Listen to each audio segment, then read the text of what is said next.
Welcome everybody to another enthralling episode of Lockdown 23 in 1.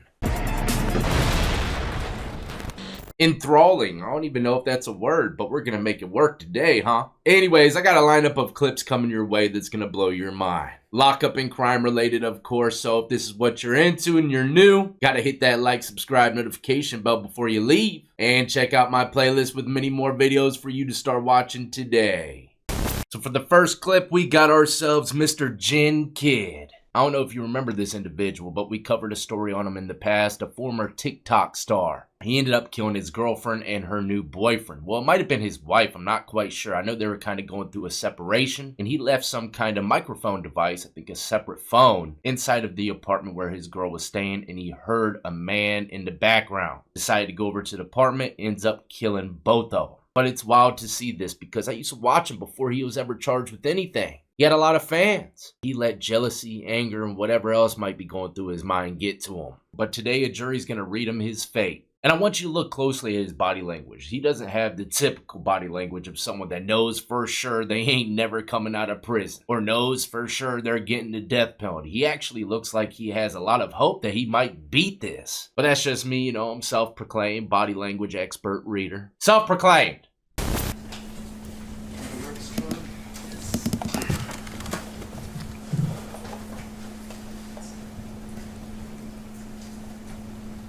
In the Superior Court of the State of California, in and for the County of San Diego, the people of the State of California, plaintiff versus Ali Nasser Abulaban, defendant, case number SCD 292181, verdict. We, the jury in the above entitled cause, find the defendant, Ali Nasser Abulaban, guilty of the crime of murder in the first degree.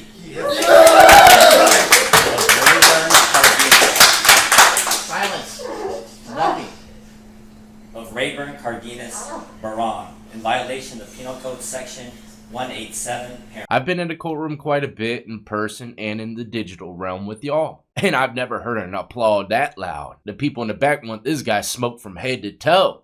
Find the defendant, Ali Nasser Abulaban, guilty of the crime of murder in the first degree.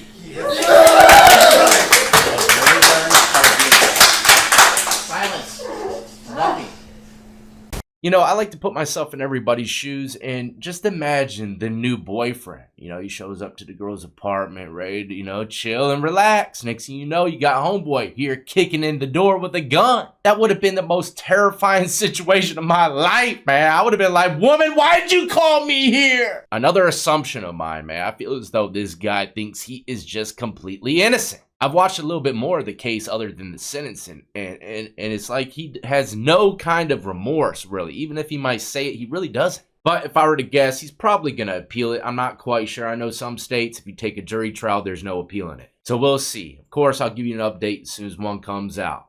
Next up, this Zoom court appearance is going viral. It says here a Michigan man with suspended license joined Zoom court call while driving. Picture that, huh? No license. Don't care. We're going to court driving. Mr. Harris, are you driving?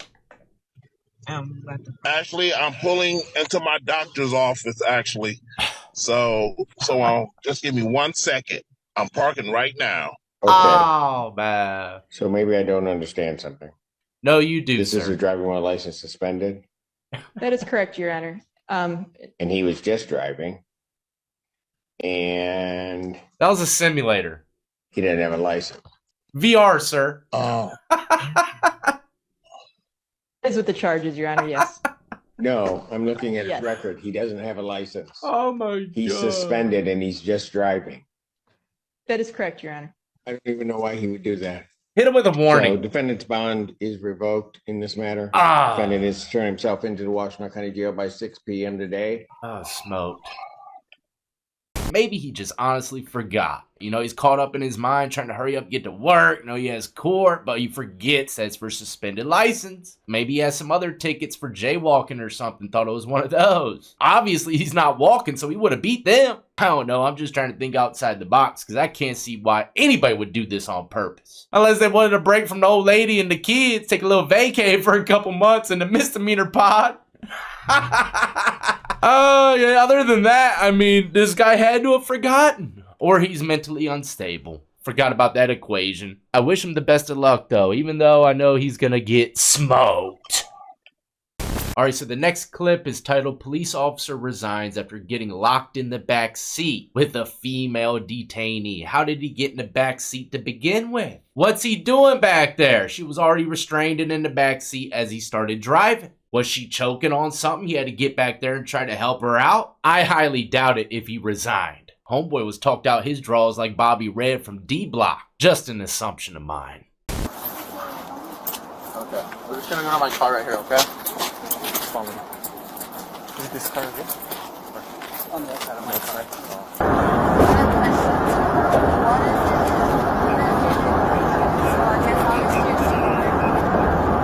Yeah.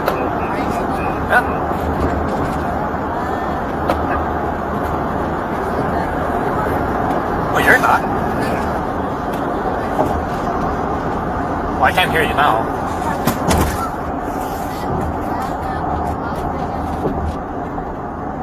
Don't say that right now. Oh, man. I said don't say that right now. No bueno. Everything's being recorded right now. What's going on?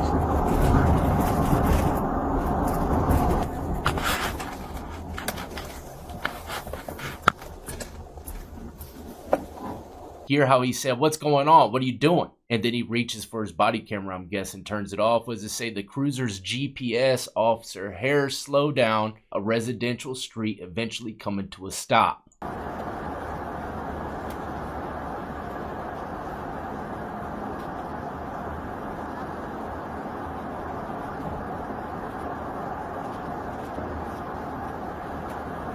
And right before he pulled over or whatever, he turned off. You could tell he reached for his body camera. See, that's the thing, man. These guys should never even have control of that thing. They should never be able to turn it off at any given time. Anyways, more than 10 minutes later, he calls for backup, saying he needs help. He's stuck in the backseat of his own cruiser with the girl that's half naked that he just arrested.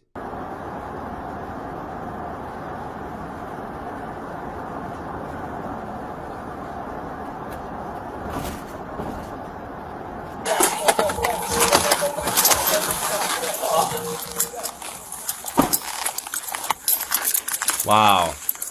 That cop's like, man. They're both flashing flashlights at each other. Come on. The cop in the back seat did not want to feel like a perp. He had to turn on his flashlight. You know, I don't know, man. But listen to what the officer says when he opens the door. He talks to him like the perp. And look, they have a little secret button here. But listen what he says to him, how to get out. Alright, sir, step out of the vehicle for me.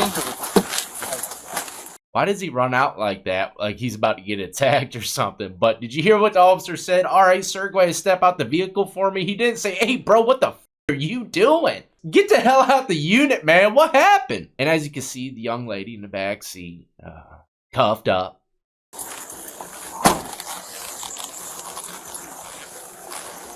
But she was down to What code for? So, you know, it is what it is. It's life. Things like this happens. She's code 4? She's code 4, okay. She's code 4. Yeah, bro. Yeah. Let me know what y'all think about this situation. You know, it's human nature to be attracted to another person. Regardless, I know you're part of a profession. You're supposed to have integrity. You're not allowed to do those things, and you're the one that's supposed to be upholding the law. So yeah, he should be smoked more than anybody else if you're to ask me.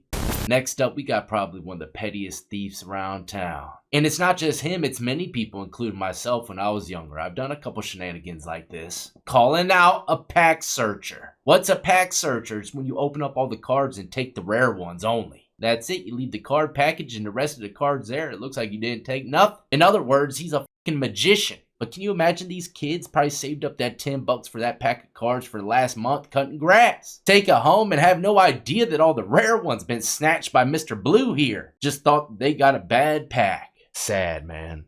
Sad.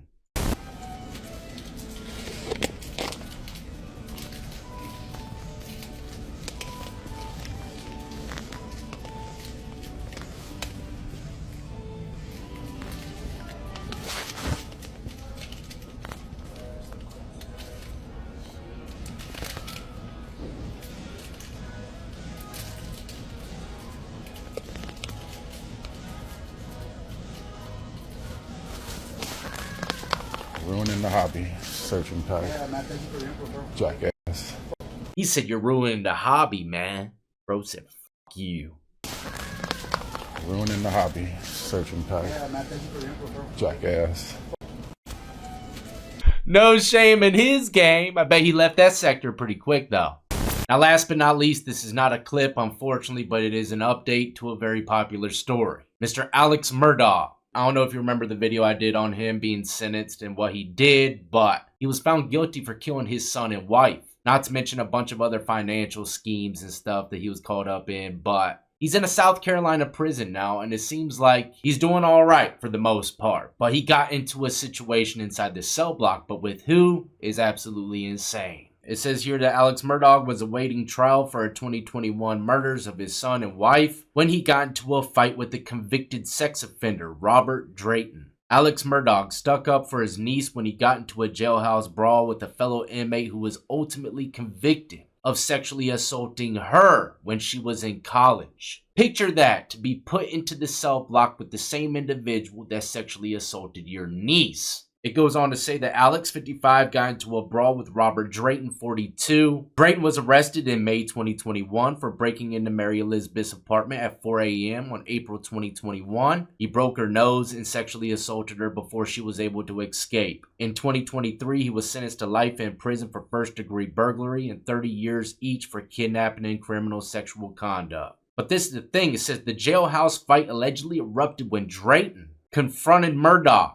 They were out in the open area together, and the guy comes up to Alex and tries to explain how Alex's family is framing him. Picture that. The person that's supposed to be the individual that did that to your niece comes up to you, lets you know who he is, and that you're trying to frame him. Man, there's so many twists and turns with this guy's story, it's unreal. Something out of a fictional book. And let's say you happen to join the softball team in prison one day and see old Murdaugh there and don't know nothing about him. You would have no idea his dark past. That's the end of Mr. Murdaugh for the day, though. If there's any more updates, you know I'm going to be bringing them your way. But I would like to wrap this up with a big thank you to all my viewers that's been sticking around for so long, even the ones that are just now popping in. Man, we've been doing it for a long time, covered many avenues when it comes to lockup and crime-related content. And I have enjoyed every last minute of it. Learned so much along the way, man, and we are not nowhere near done. But we broke 800K. I got this tattoo right here, look. It says 23 and 1, but in the very corner, this little dot, it says 70K. So I was so happy about 70K. Now we're at 800K. And look, this one right here, I don't know if you can see this one. This one right here, 300K. That was Brittany's first tattoo ever doing. But, you know, yeah, we've made it past 800. And someone once told me, once you get past that 800, a million flies right by. So we'll see, baby. We're almost there, y'all. We're almost there. But even when we get there, we're not going to stop.